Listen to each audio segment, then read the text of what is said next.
Alexis Joel, an endometriosis health advocate, joins us today. Thank you for being here. Thank you for having me. It's an honor.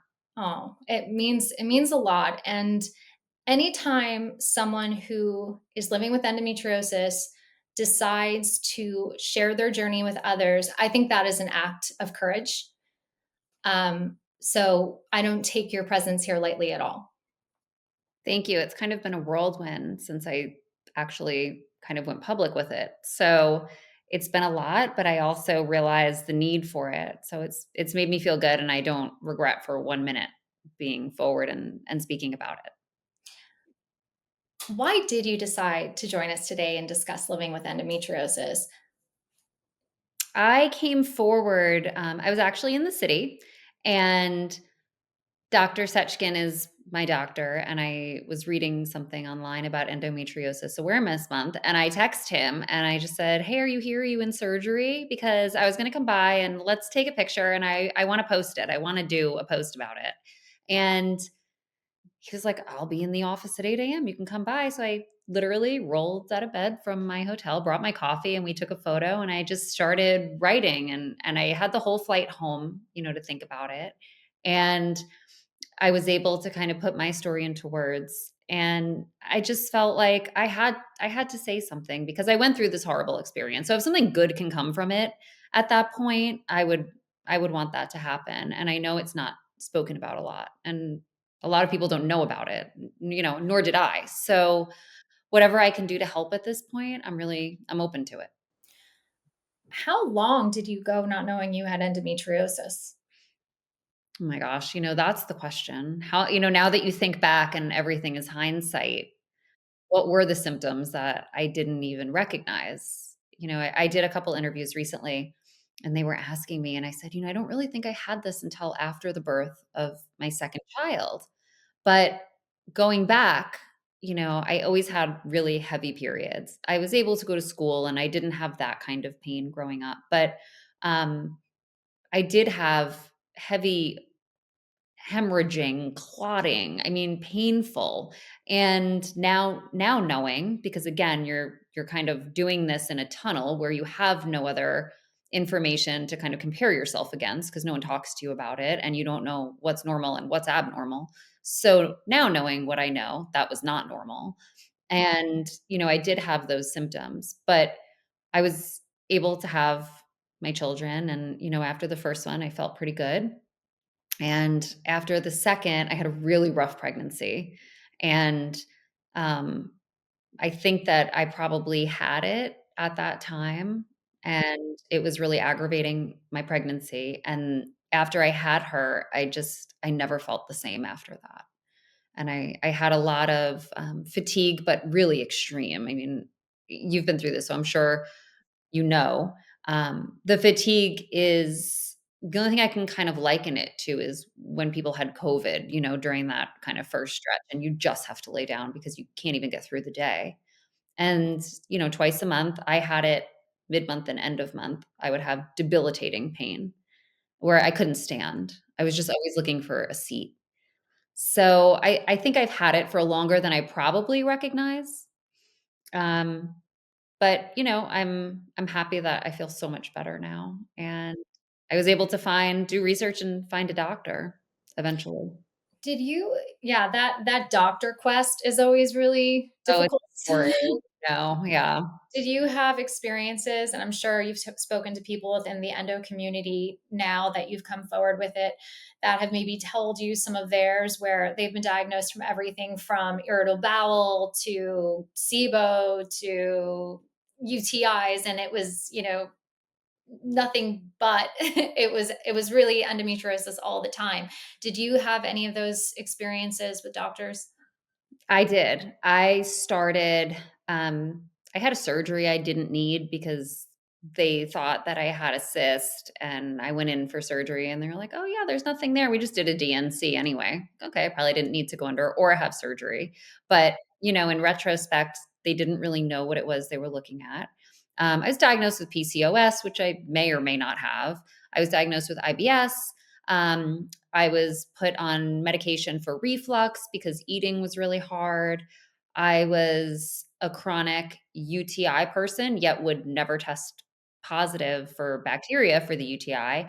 I had kidney pain. I mean, I ran the gamut. So I went searching doctor after doctor. So, when you're just presenting all these symptoms, which is the hard part of endo, it pops up in places that no one affiliates with it being a GYN issue or your reproductive system doing something strange, which all of these doctors should ask those questions. And, does this happen only during your cycle or at certain times of the month? I mean, if anyone asked me that question, I probably could have gotten rid of a lot of those doctors quickly. Right. Right. Because I think too, when you go to specialty doctors, they zone in on that one thing and they're like, well, it has to be UTI because that's what I do. Or, Mhm. or something that's fixable and easy to highlight for like a general practitioner. Because their goal is to, get that code, get you home, get you on your way, Mhm. and have that 15 to 20-minute visit. So, it does take a lot of advocating for yourself. So I have found with many endometriosis patients and advocates that the idea of them doing research always comes up. You brought up that you had to do your own research. So, Alexis, what got you from I'm not getting the answers I need, I'm not getting my pain alleviated, I'm starting to put things together? How did you figure out that you could have endometriosis? I was diagnosed by a GYN, and that was great because I finally had a name to it. And he, under testing, had seen that my uterus was kind of pulled to one side. So he said, "Have you ever heard of endometriosis? I think you have it, but the only way that we can really confirm is by going in with a camera and seeing." I said, "Okay." I just thought I was kind of going in for a test. And as I'm in the hospital and I'm getting ready to go under, he's like, "By the way, I'm bringing in another surgeon just in case it's complicated. And if we see it, we have to remove it." And, I'm already gowned up and IV in. And I was like, "Oh, okay. I didn't really realize we were doing that today." But, he's like, "Don't worry. The recovery is really quick. Few days, you'll be back." I'm a horseback rider. So he's like, "You'll be back riding, don't worry." And after that surgery, they removed a lot of it. They did confirm it and they removed a lot. So it was kind of step one. But when I got out of that surgery, I was never the same for over a year until I found Dr. Setchkin. I was readmitted to the hospital. I had internal bleeding. They didn't know what it was. They, they did the laser surgery. So they removed some of it. I don't really know how great the surgery was. Had I known I was going in for surgery, I probably would have not maybe necessarily done it where I did it, but, um, it's all hindsight, and I would have researched a surgeon and done my homework a little bit better, but I ended up just in a bad place. It was multiple things kind of happening at once. So I really, after that, was in excruciating pain because I think I was building up scar tissue. I had had internal bleeding. I was in the hospital for, I think, 4 or 5 days. They were just pumping me full of antibiotics and fluids. I couldn't even open my eyes. My face was so swollen. And they still didn't diagnose me with anything. No one knew what was going on. So after that, I just, you get exhausted by this search and you feel like you're going crazy. And at this point, God only knows what's going on in your body after all these surgeries and tests and, what it's doing to your hormones. I just was exhausted and it takes a while until you kind of reach that pain level again where you're like, I have to do something. I just have to. And I started looking for doctors. I knew I wanted to go to New York, and I just started searching, and I had gone to a few before I found him. And I had heads of heads of major hospitals for the Department of Gynecology tell me I did not have endometriosis. I went to the head of an endometriosis center for one of the largest institutions in New York City who told me I don't have endometriosis. This is just your bladder because my pain was all coming from my bladder. And by the time I found my doctor, um, it was confirmed. I went up to New York with no plan, no doctor, and I just was in tears, like, I have to check into an emergency room if no one's gonna see me or help me because I was in debilitating pain.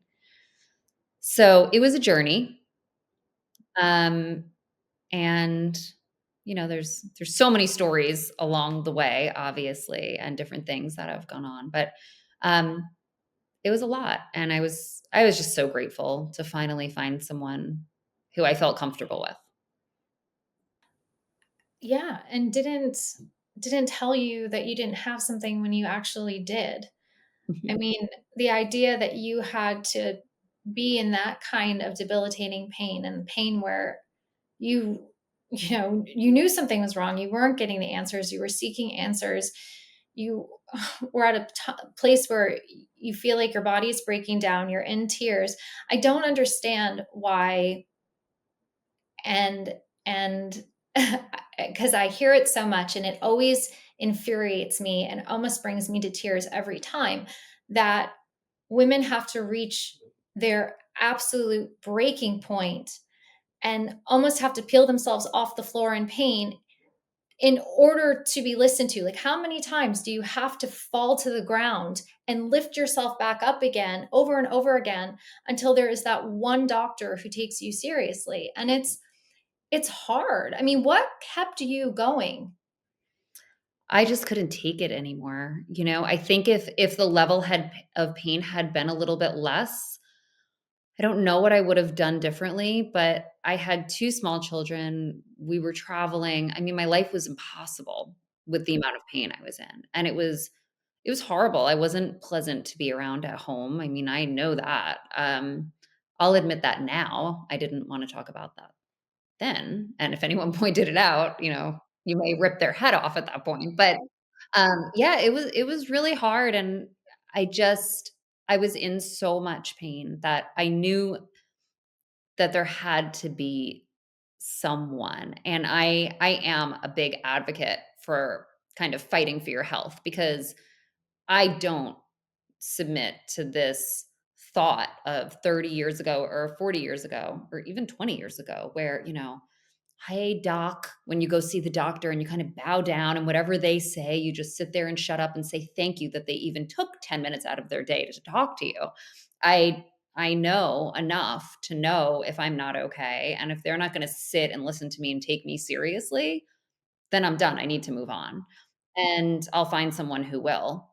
And I've gone to people that were supposed to be the best, and some of them were rude and short, and they acted like they didn't have the time of day to give you, and they didn't take your pain seriously, and to say that you don't have something when they haven't taken the time to actually sit and ask you the questions that they should have asked you probably in about 30 seconds to realize that what you do have is endo is very frustrating, and it really falls on them not being educated, which is actually scary now that I know what I know, and I'm sure what you know. Like, I shouldn't know more than these doctors, but I know by 5 questions, you could probably pick out endo in a lot of situations that they don't even bother to ask, Mhm. and that's really frightening, actually. And like you brought up too, and if a doctor does have an idea what endometriosis is, and they're telling you you need a surgery, be sure to research their depth of knowledge, because like you said, some doctors think ablation is the answer. We know that is not. Excision Mhm. is the gold standard, or considered the gold standard at this time, which is getting to the root of the lesions, endometrial lesions. But I had a just a primary gynecologist who kept saying to me, I just don't understand, like, your endometriosis is bad, right? Like, I still don't understand why you need a surgery. Just, do the injection. And I'm like, the injection? He's like, just take Lupron. It's fine. It's fine. And I'm like, okay, that's a very controversial choice that has a lot of implications to it. So, like you said, do your research, no matter who the doctor is or what fancy degrees they may or may not have. It's so important for you to feel comfortable and to know who is going to be accessing your health in your body. What advice do you have for anyone at any stage of their endometriosis journey, because as we both know, it doesn't just stop and start and have a finality. I pray it would for all of us. What guidance or wisdom do you have? I mean, I think doing your research obviously is huge when it comes time for you to decide on a surgery, the type of doctor you're going to go with, who your doctor is, all of that information. That's all very important. But you really need to educate yourself about the disease because a lot of people really are uneducated, including the doctors. And until you understand what it is and the types of endo and why some things may work and some things may not work, you're really going into it blind, and hopefully you'll have a very good doctor who's able to treat this and is a specialist and will do the right thing, like the excision surgery. But you and I know 99% of them don't. And they're doctors that it scares me because I don't know how often they operate on this, but they're definitely not experts, and they don't think twice about just operating on someone and kind of seeing what they find and, doing an ablation. And there's a lot of complications. It doesn't make it better. There's a lot of scar tissue. I had a ton. And, going back now, just as far as my personal journey, my bladder was in so much pain because it had endometrial lesions on it. And without me doing the education piece and really understanding why it would look that way, you have to understand how it works and understand why it may not show on certain tests. And your pain is valid. And even though I went through every urology test, known to man, woman, and person, it was never picked up because it's all on the outside. My bladder was being pulled to one direction. It had lesions all over it. And without that knowledge of how this grows, it's very hard to understand. And it's hard to find people that are going to explain it to you properly. There's very few. So I think it's important.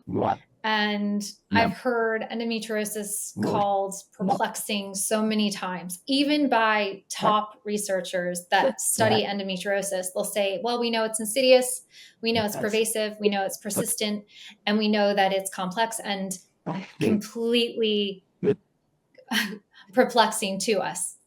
And as someone who has endometriosis, I'm like, if it's complex, if it's hard for you to understand this illness, then how does the person who's getting their diagnosis comprehend it? And there's always that gap. You seem to have been able to find that bridge in understanding it. And there is some exciting news that hopefully will be a bridge to the broader endometriosis and medical community.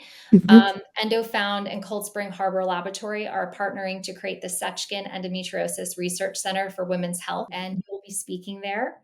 What does this achievement mean to you as someone who has endometriosis?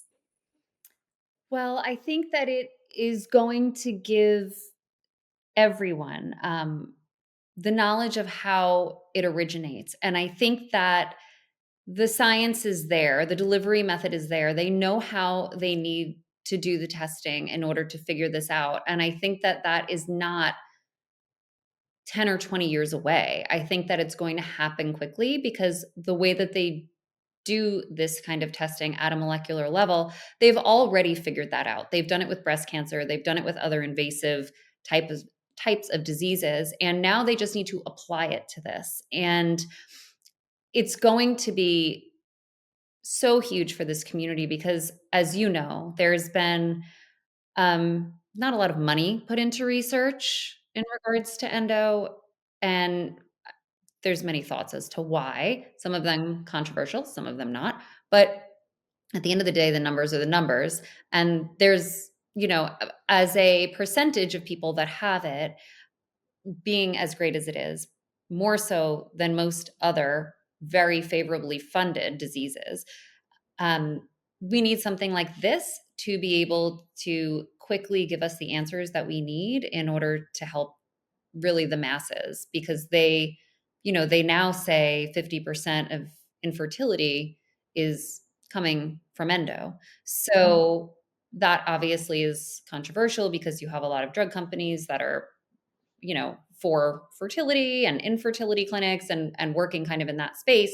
So funding the thing that may remove the need for infertility also is kind of at odds. But hopefully this center will be the key in understanding how the disease originates, why people have it, having early intervention, being able to see if you're genetically predisposed to have it, understanding exactly how it gets passed and why.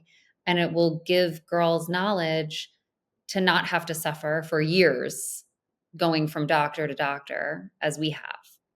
So, and Dr. Setchkin was so forward thinking that he started saving his specimens from surgeries 30 plus years ago and started collecting signatures from patients in order to be able to use this at some point in the future for research. And he has the largest single collection of specimens, which is so important because it is going to catapult the rate at which they are able to figure this disease out, which is so huge. And I believe he has over 30,000 specimens that are going to be available for Cold Spring Harbor, which is just unbelievable. It is. It's unbelievable, and it really does give a lot of hope when there's been times where I think so many of us have thought, this is just life. This is just what I have to deal with. So maybe we can all be a little bit more hardened to think that there's more answers, there might be better treatment options in the very near future. I hope so. I mean, just having this building and this research center exist is huge. And Cold Spring Harbor is, the leader in um, really on molecular level doing this kind of research. So I think it's the perfect place, it's the perfect time, and there is a lot more noise about endo, and people are voicing it, and hopefully they're learning about it in school.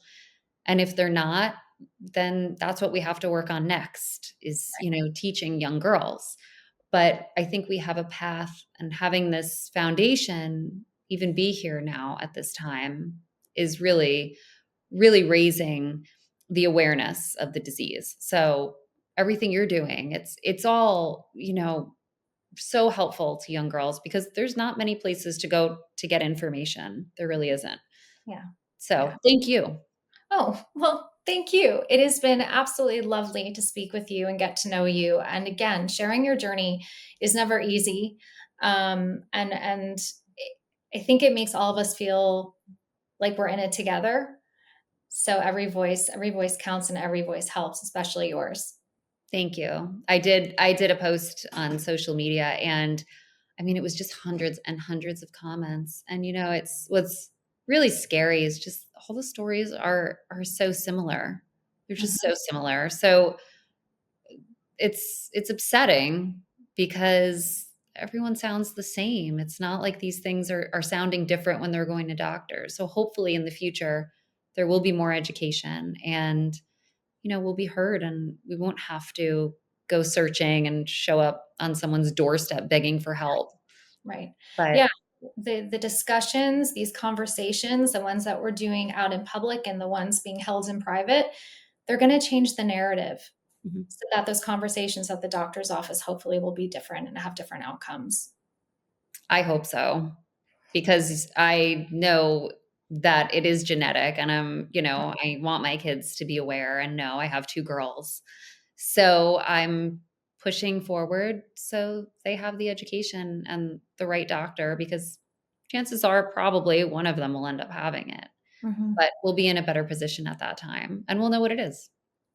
Thank you. And I'm looking forward to seeing you in person soon.